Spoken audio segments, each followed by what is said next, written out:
Living in the Intersection Between Heaven and Earth. By Albers. February 19, 2019. Hi dear friends. Just as we exist within, and between earth and sky, the angels remind us we exist at the intersection between heaven and earth. I'll share more about how I create a heavenly life, and how you can train your brain to find heaven within, even when external circumstances don't easily inspire it. Love you all. An message from the angels. My dear friends, we love you so very much. Look to the horizon.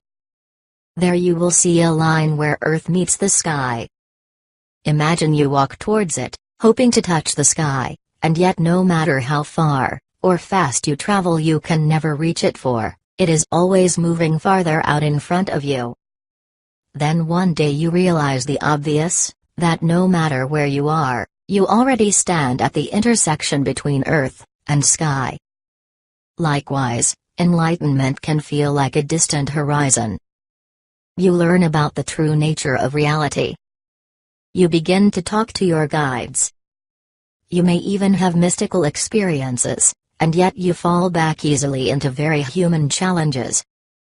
The feeling of being completely connected with, and immersed in love comes and goes. One minute you are sure you can reach it, and the next it seems to move farther away. Be kind and patient with yourselves as you continue to awaken your spirit here upon the earth.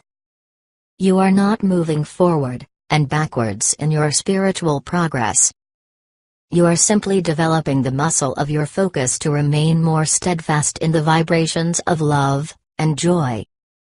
Enlightenment, like the horizon, is not a faraway, elusive goal. Instead, it is a state of being accessible to you in the here and now, more and more so, as the illusions of separation between heaven and earth drop away. Just as you stand at that intersection between earth and sky, you also stand at the intersection between heaven and earth in every moment. In your human body, if you look up you see sky. If you look down you see earth. You inhale and exhale the sky. You eat and excrete the fruits of the earth. You live, truly, in both worlds. So too, with your spirit.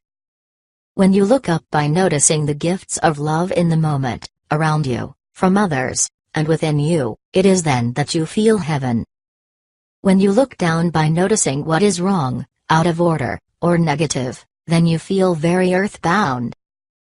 Just as you must breathe to keep alive in the physical body, so too you must tap into the heavenly vibrations of love to keep your heart and soul alive with passion and joy here upon your planet Earth.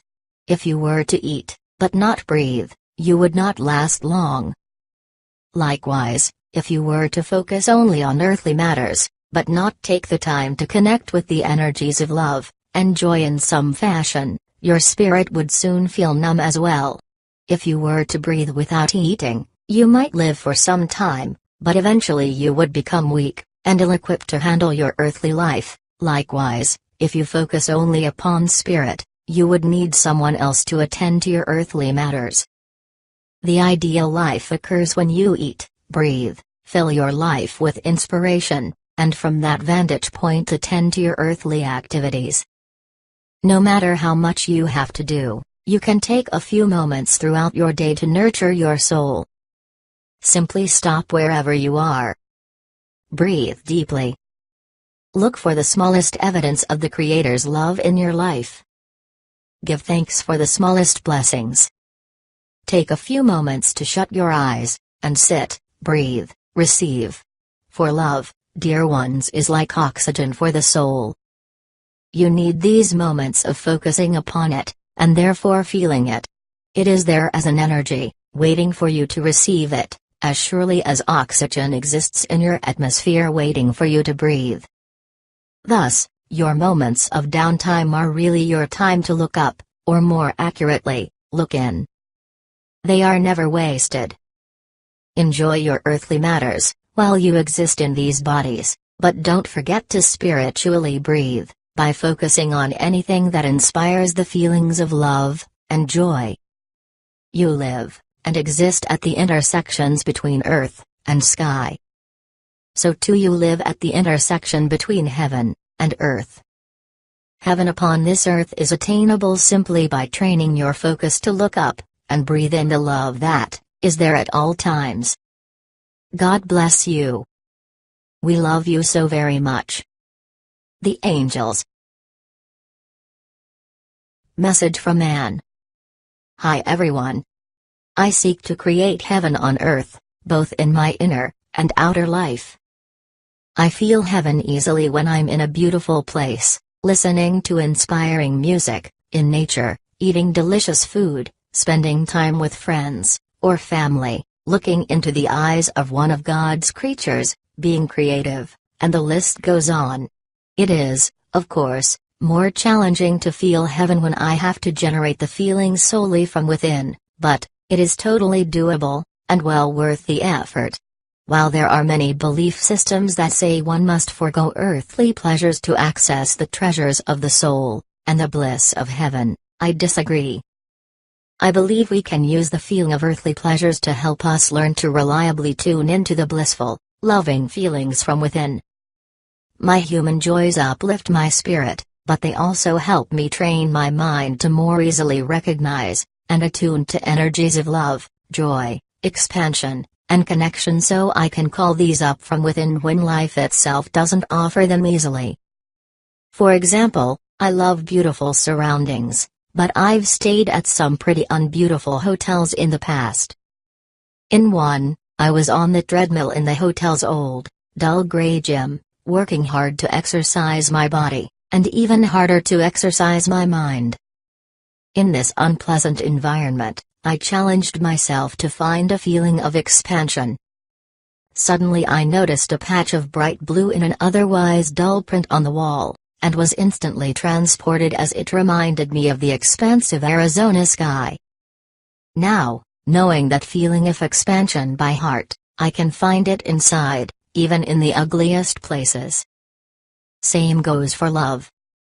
When I cannot find it externally, I share it. I simply sit and call up the feeling from within by thinking of anyone or anything I love.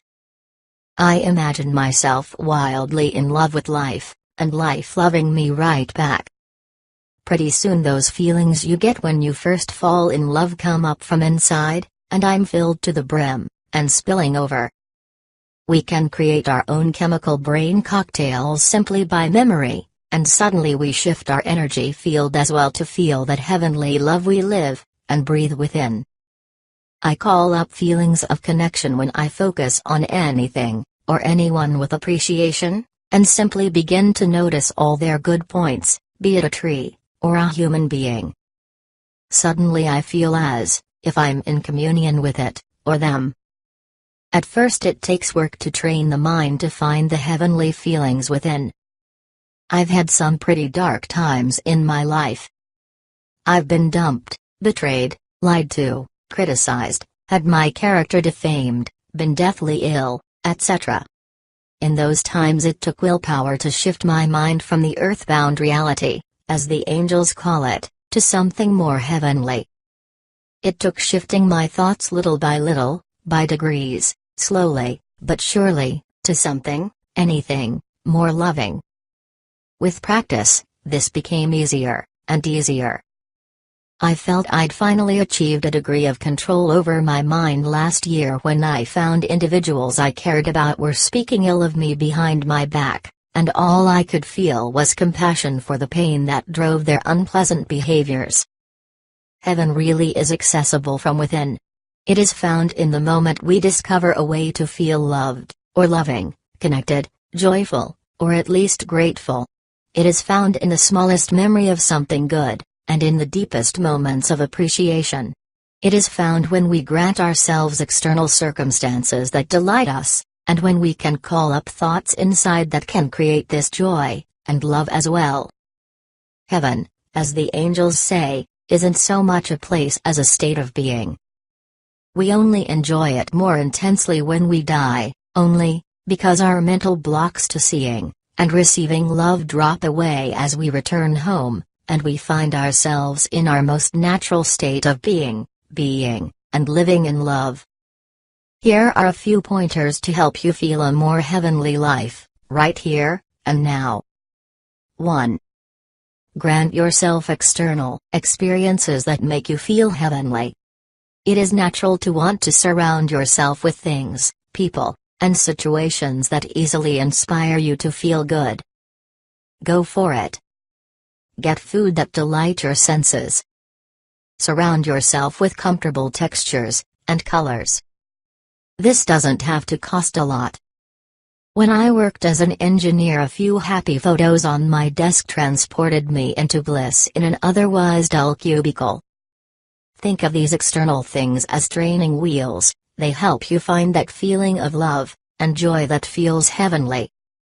2. Challenge yourself to look for things to appreciate and feel good about no matter where you are.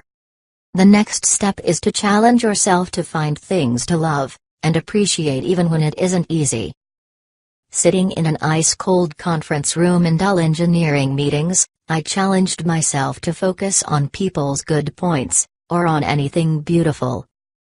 When faced with angry people, I challenge myself to imagine the love in their soul that must lie beneath such frustration. When in ugly environments, I challenge myself to look for anything beautiful, even a color, or door handle. By seeking that which we can feel good about it, we find it more easily, and better yet, we train our minds to become strong in their quest for positive feelings, rather than falling lazily into conditioned negative thought patterns. 3. Now practice calling up good feelings even when your external world doesn't easily trigger them.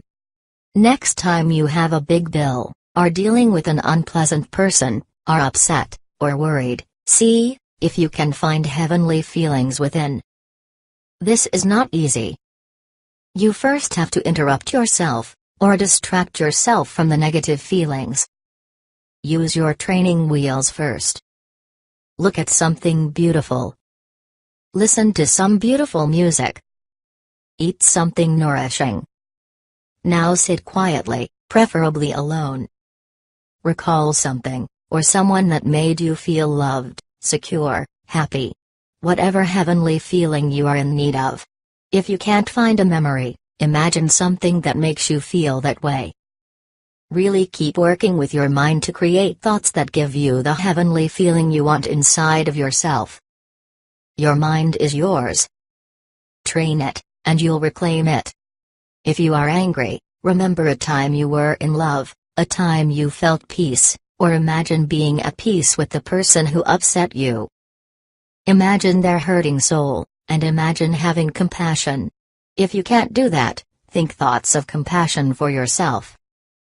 Do what it takes to remember, or imagine something that makes you feel peaceful. It will take willpower to keep refocusing the mind on something better than what is being presented to you, but you can do it. If you are worried, remember a time you felt secure. Imagine that the situation, or relationship is resolved. Find that feeling. It lives inside of you. If you are sick, it takes willpower to remember, or imagine a time you felt well. When I got sick a few weeks ago, I imagined hiking my favorite trail. In my mind, I walked 4 miles feeling healthy, strong, and thrilled with life. I was well in 2 days. Creating heavenly situations in the external world is fun. Looking for something heavenly in mundane, or unpleasant circumstances takes effort and creativity. However, the real mastery occurs when we learn to use our minds as a tool, to think good thoughts that inspire good feelings. It isn't always easy, I know. But it can be done, and when you practice it long enough, you can more easily find heaven within. And that of course allows you to more quickly receive help from the universe in creating a heavenly external life. This week, go for it. Create a little more heaven in your external life. Look for a little move heaven in the mundane. Then dive within, and see if you can dredge up heavenly feelings without an external reason. Imagine you're in love with life, and life loves you right back. This is an exercise program for the mind. And the more you practice, the more wonderful it feels. Love you all. Have a heavenly week. And